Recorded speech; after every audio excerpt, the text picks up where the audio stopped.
A paz do Senhor Jesus Cristo, irmãos e irmãs. Eu me chamo São Evangelista, sou da cidade de Amargosa, na Bahia. Já acompanho o canal Semeando Vida há alguns anos. E essa semana eu senti de Deus de gravar um pouco do meu testemunho de conversão para estar postando no canal e edificando a sua fé. Que Deus abençoe a todos. No começo, a minha infância, ela foi uma infância um pouco perturbada por demônios, perturbada por perseguições. Quando eu ainda tinha 5 anos de idade, um pouco menos, minha mãe morava comigo no Rio de Janeiro, numa comunidade chamada Morro dos Macacos, em Vila Isabel, no Rio de Janeiro. E lá eu fui criado até os 6 anos, 7 anos mais ou menos. Só que minha mãe trabalhava muito e desde os meus 5 anos de idade eu ficava sozinho em casa. Ela deixava ali o ovo frito, o arroz, e ali eu ficava de 6 da manhã até 7 da noite, a hora que meu ex-padrasto chegava do trabalho. E nesse período, ela estava trabalhando tanto à noite e de dia, muitas das vezes, em 2 trabalhos. Ela me levou para Niterói, uma cidade também dentro do estado do Rio de Janeiro.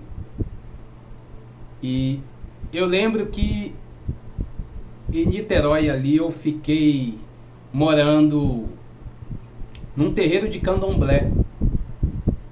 Tinha cerca de 8 anos de idade, não me recordo muito bem da exatidão da idade, mas era nessa faixa etária. E eu cresci ali no terreiro de candomblé, passei alguns anos ali. E ali dentro eu tive muitas perturbações, via muita coisa, via muitos demônios. Ali naquele terreiro tinham muitos cultos na sexta-feira, na quarta. Eu lembro que eu tentava participar de alguns daqueles cultos porque o casal que me criava, que é o seu Maurício e a esposa dele, tinha também seus filhos, e seus filhos tocavam tambor, faziam parte. E eu queria também fazer parte daquilo ali porque era a minha realidade. Eu achava interessante aquilo ali. Era uma criança, não entendia muito bem.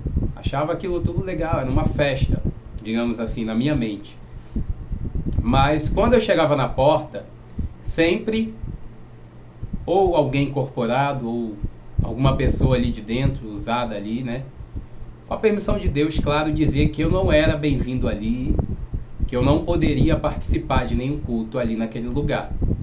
E aí eu sempre que tinha algum culto religioso, eu ficava deitado no quarto, na cama, coberto e no escuro.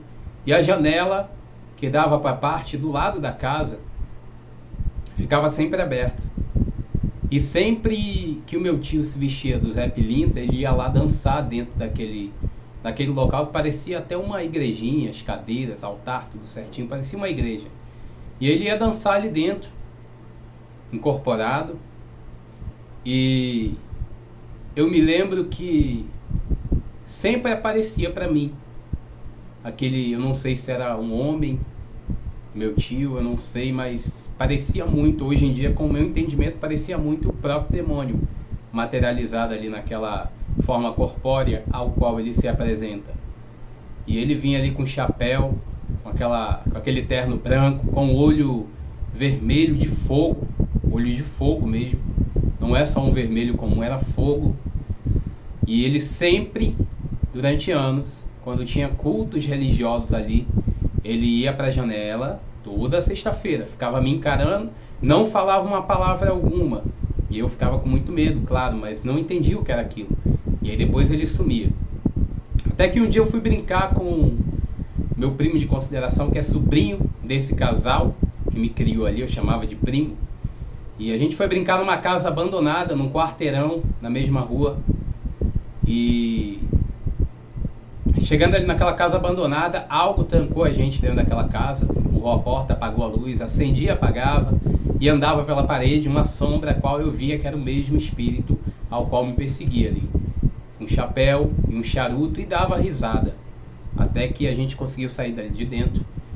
E muitos livramentos foram que Deus nos deu. Eu vi muita coisa, eu presenciei muita perturbação, né? Durante muito tempo batiam na porta do terreiro e não era ninguém.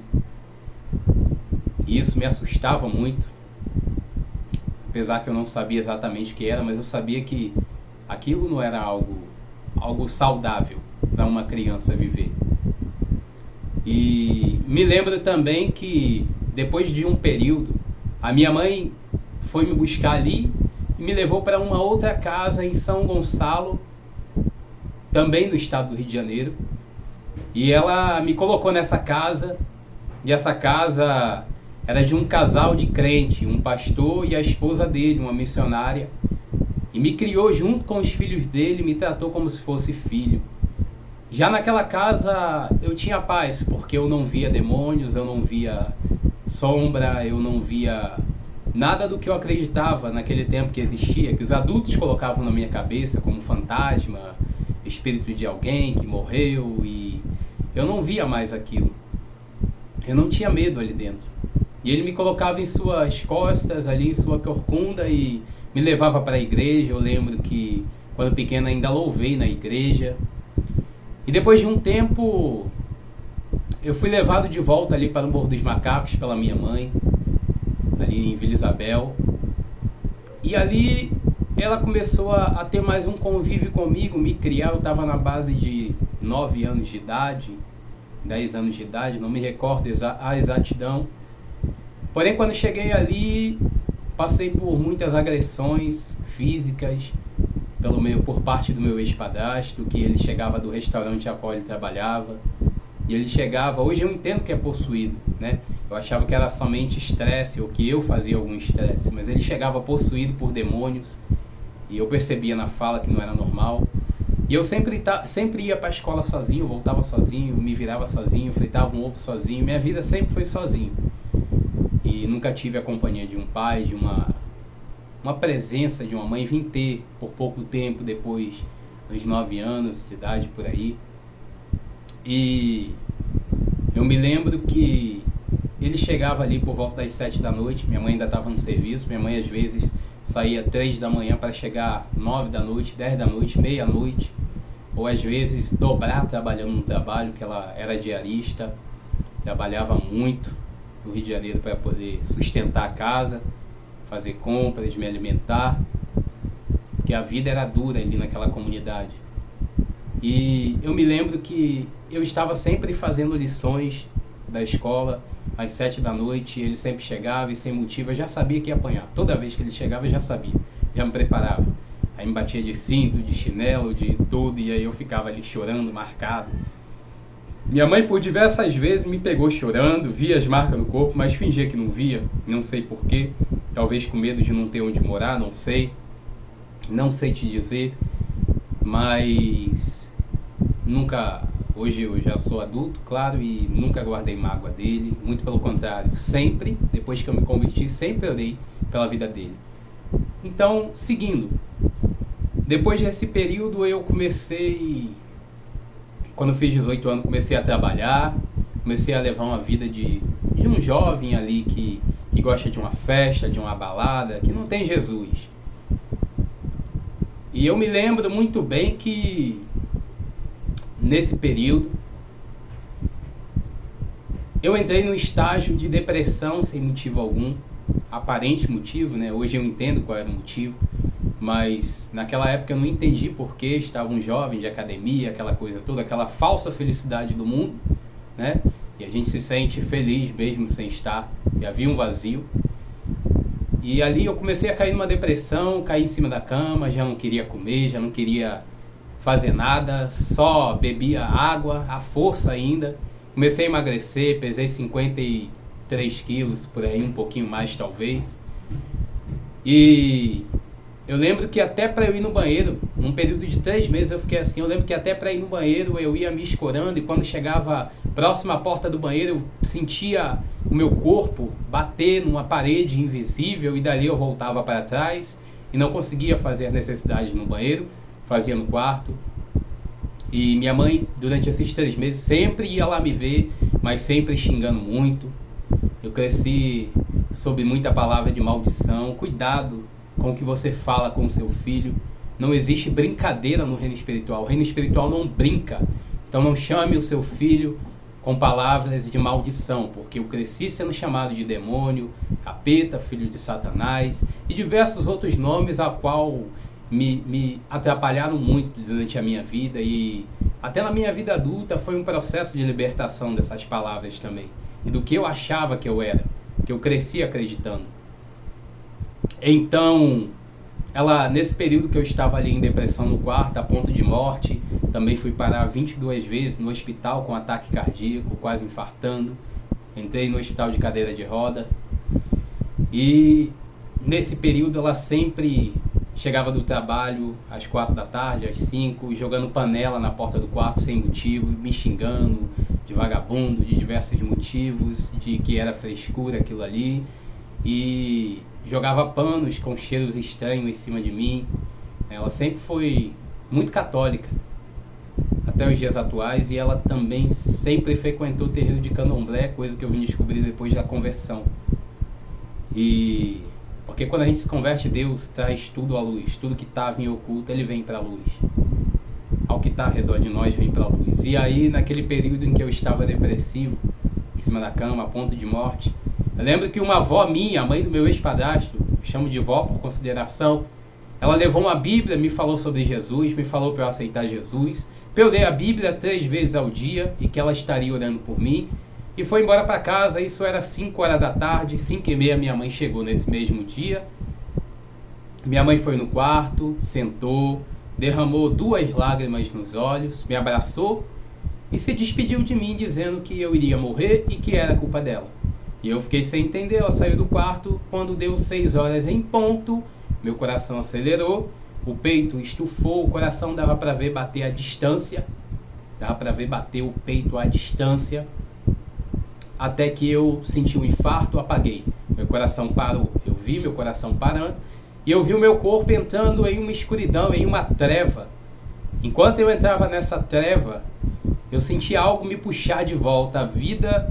E aí eu acordei em cima da cama novamente, despertei em cima da cama novamente.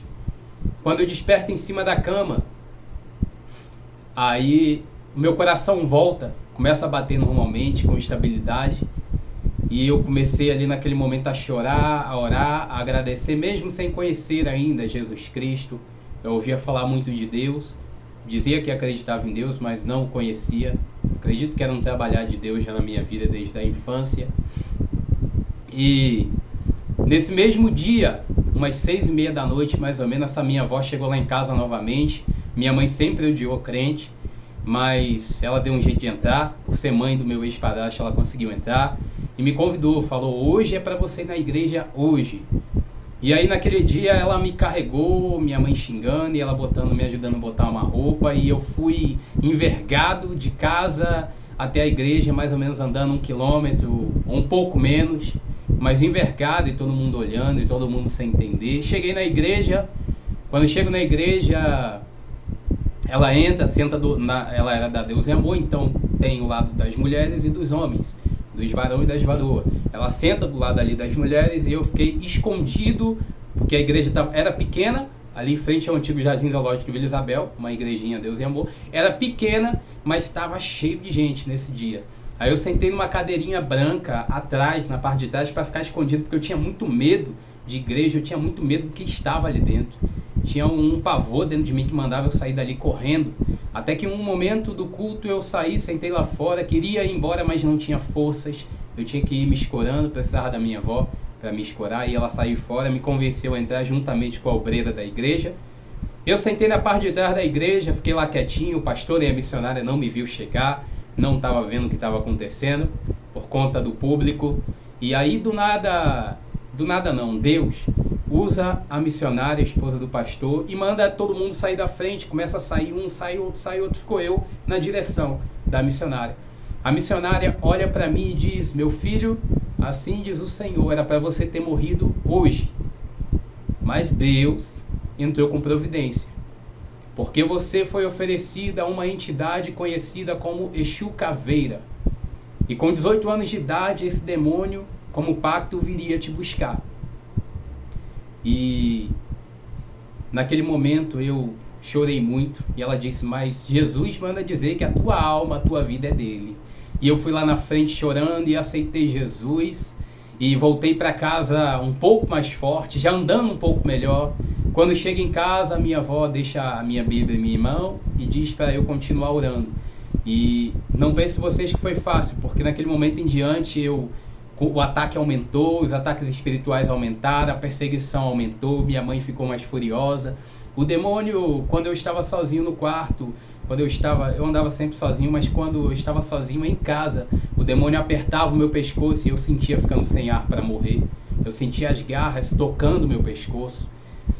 Até que, quando eu sentia isso, eu começava a gritar, o sangue de Jesus tem poder, me solta em nome de Jesus. Eu gritava, Senhor Jesus, e aí aquele demônio, sempre que eu gritava isso, sempre que ele vinha me apertar, por eu gritar ele me soltava, porque o nome de Jesus tem poder. Meus irmãos, depois desse período, as coisas mudaram, aconteceu muita coisa que seria muito longo se eu fosse contar aqui, mas eu me mudei para Salvador, na Bahia. E aí Deus falou que colocaria uma pessoa de caráter no meu caminho. Foi quando eu conheci a minha esposa, a gente orou no monte, se conheceu. E Deus nos uniu. Passamos muita dificuldade em Salvador, dificuldade do pão. O meu enteado, ele é autista, especial, então a gente passava muita luta.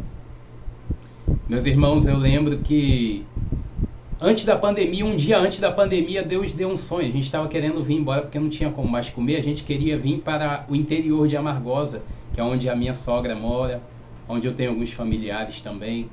E é onde eu nasci. Porque eu fui criado no Rio de Janeiro, mas eu nasci aqui em Amargosa, na Bahia. E aí Deus deu um sonho à minha esposa. Ela viu uma pequena nuvem do tamanho da mão de um homem aqui na casa da minha sogra, mais precisamente no terreno da minha sogra, que seria hoje a nossa casa, onde a gente construiu. E aquela nuvem era uma confirmação da nossa vinda. E a gente veio horas antes de fechar a estrada. Chegamos aqui, a estrada fechou, ninguém andava mais para lugar nenhum.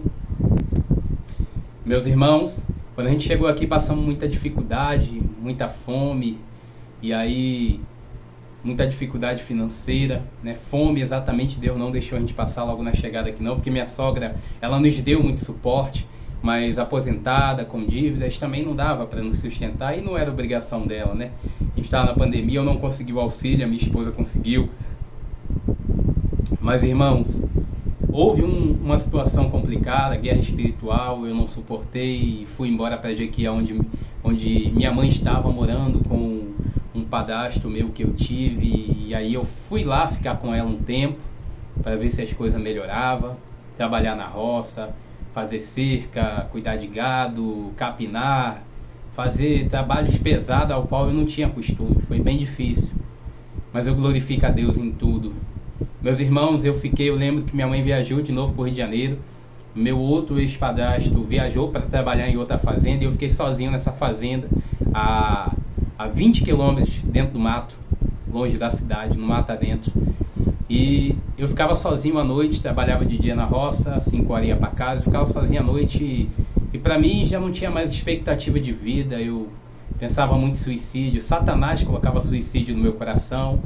Lá tinha uma arma de caça, de proteção à fazenda mesmo, e eu peguei por diversas vezes essas armas na mão, esse calibre 12, 22, e colocava contra a minha cabeça, contra o meu queixo, contra a minha boca para atirar, mas o Espírito Santo de Deus não permitia que eu fazia aquilo, e eu desistia, chorava. Até que em 7 meses Deus fez uma obra. O dono da fazenda me pagou um salário bom para eu vir embora. Eu voltei para minha esposa, a gente estava conversando, descobri que ela estava grávida e a gente estava ainda naquela de escolher nome. Eu falei, Deus vai dar o nome. E na mesma noite ela sonhou com Deus dando nome a ela correndo atrás de uma menina chamada Sara. Aí eu cheguei aqui em Amargosa, no finalzinho da gravidez dela, da gestação, com 8 para 9 meses, e a nossa filha Sara nasceu, bênção do Senhor. Só que continuamos passando muita dificuldade, porque eu não estava trabalhando, não tinha força para procurar trabalho, porque também estava passando algumas guerras terríveis. e a minha esposa que estava segurando as pontas, porque ela ainda tinha ali um EVA para que ela trabalhava, não ganhava muito, mas dava um auxílio, alguma coisa, mas ainda não era o suficiente para quem ia ter um filho, né? Uma filha, no caso, precisava de muita coisa. Minha filha ganhou muita coisa doada, Deus proveu tudo, que a gente não tinha condição, Deus proveu tudo. A gente só conseguia comprar mesmo um armário com muito sacrifício, um berço usado, mas o resto Deus proveu. E na casa da minha sogra a gente morava num quartinho cheio de mofo. Era muito ruim porque podia colocar em risco a saúde das crianças, dos nossos filhos. Mas a gente sofreu muito nesse quartinho pequeno, cheio de mofo, com chuva, com água caindo na cama. Mas a gente sempre orando ali, um irmão do Rio de Janeiro, mais que irmão, um grande irmão meu, pastor Neto Moura, me ajudou muito em oração. Eu encontrei com ele novamente na internet, a gente orava todos os dias, como até hoje a gente ora, e glorifico muito a Deus pela vida dele, nos acompanhou em oração.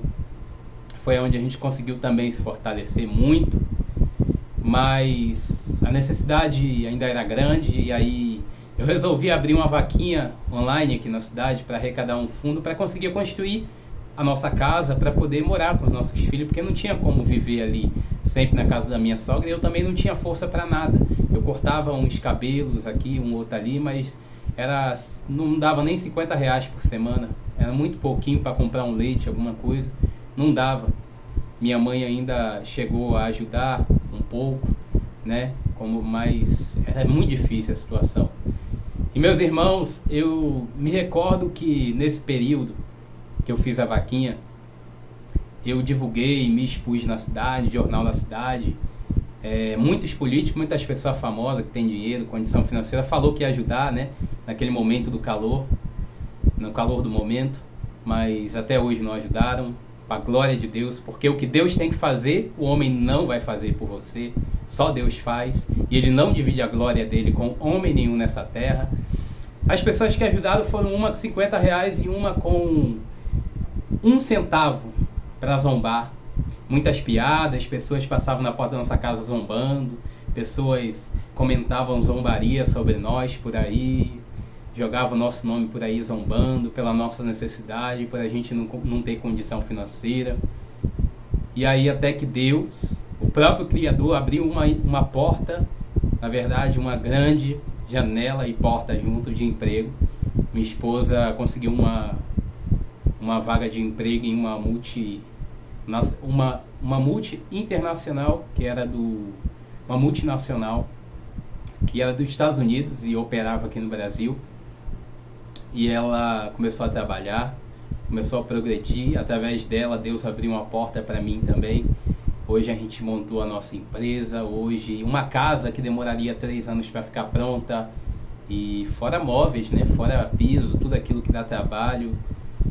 E antes de falar essa parte, quando a gente estava na construção ainda, que a gente ainda não estava ganhando dinheiro, estava na casa da minha sogra, um pouquinho de dinheiro que conseguia era para construir a parte de baixo da casa, que era só para subir um tijolo, né? Fazer um rebocozinho na parte de baixo e tal.